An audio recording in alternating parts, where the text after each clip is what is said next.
oui à la Constitution. On a organisé des élections. Est-ce que le oui l'avait emporté? On ne sait pas, mais au moins sur papier, on nous a dit que le oui l'avait emporté, je pense, à 51%.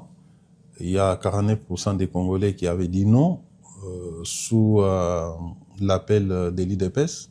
Aujourd'hui que l'IDPS est au pouvoir, personne ne peut lui interdire de réfléchir sur... Mais vous n'avez pas battu campagne sur le changement de la Constitution. D'aucuns disent que vous avez triché. Il fallait battre campagne autour de ça. Mais on a triché en quoi? Parce que mais vous n'aviez pas abordé la question pendant la campagne, le changement ou de la révision de la Constitution.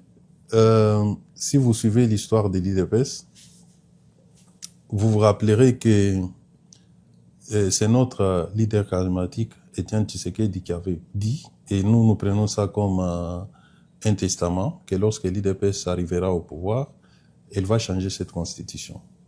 Donc nous n'avons pas besoin de continuer à répéter ça. Donc ça s'inscrit dans la droite ligne de ces cas toujours demandés. Un parti politique repose sur une idéologie, sur un programme des gouvernements, et ces programmes doivent être continuels. Et les programmes peuvent évoluer, mais les fondamentaux restent. Donc nous avons ici ce que nous considérons comme testament de notre président, qui n'est pas un testament dans le but d'éterniser l'IDPS au pouvoir, mais d'améliorer la gouvernance du pays. Cette constitution connaît beaucoup de failles qui font qu'aujourd'hui, elle est presque à marge de l'action publique. Carrément. Ah oui, ça n'a pas commencé aujourd'hui. Tous les gouvernements, je peux remonter même à la genèse, c'est-à-dire dans les années 60. Okay. Nos différentes constitutions, en dehors de la constitution rédigée à Louisbourg et celle qui a été reprise en grande ligne par celle de la Conférence nationale souveraine, mais qui malheureusement n'ont jamais été soumis au référendum pour une sanction populaire. Donc je disais, la plupart de nos constitutions sont d'inspiration étrangère et particulièrement d'inspiration française et belge. La constitution que nous avons aujourd'hui est à 80% une copie conforme de la constitution française. Or, nous sommes des Africains, nous avons nos mentalités qui ne sont pas les mentalités européennes. La constitution, comme l'a dit le professeur Njoli, doit refléter la philosophie d'un peuple. C'est un projet de société qui exprime les vouloir vivre ensemble dans le respect de nos traditions et de nos cultures.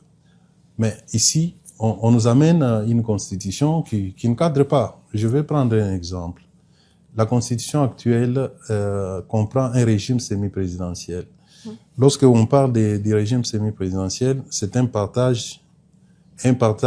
pouvoir partagé dans l'exécutif, c'est-à-dire il y a le président de la République qui règne, mais en réalité ne gouverne pas. Et un gouvernement qui, lui, gère au quotidien les affaires de l'État et est responsable devant le Parlement. Alors, lorsque vous regardez le mode d'élection du président de la République, il est élu au suffrage universel direct. Et le Premier ministre, lui, est nommé par le président de la République, et le Premier ministre a toute la réalité du pouvoir. C'est lui qui engage ceci, et même lorsque le président de la République veut nommer, dans certains cas, en tout cas les cas les plus importants, cela requiert le contre-seing du Premier ministre. Nous avons vécu dans ces pays, madame, une situation où le président de la République actuelle prend une décision de changer les commandements de sa garde, de la garde républicaine. Le Premier ministre, Ilunga Kamba, s'oppose, refuse à ce qu'on... Le président qui veut changer, c'est lui qui dort devant sa porte. On lui dit, vous ne pouvez pas changer, ça doit rester comme ça. Par un Premier ministre qui n'a jamais été élu, même député provincial, nommé par le même président, il lui dit non, moi je ne contresigne, par conséquent, votre décision ne va pas entrer en vigueur. Vous voyez, tout ça, ça constitue la source de tension. Et les cas peuvent être dénombrés, il y en a plusieurs qu'on peut démontrer pour faire voir les points très négatifs qui se trouvent dans notre constitution actuelle.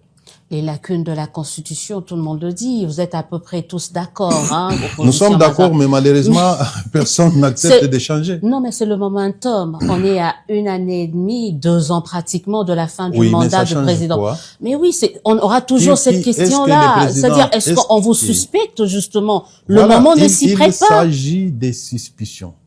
Il n'y a pas de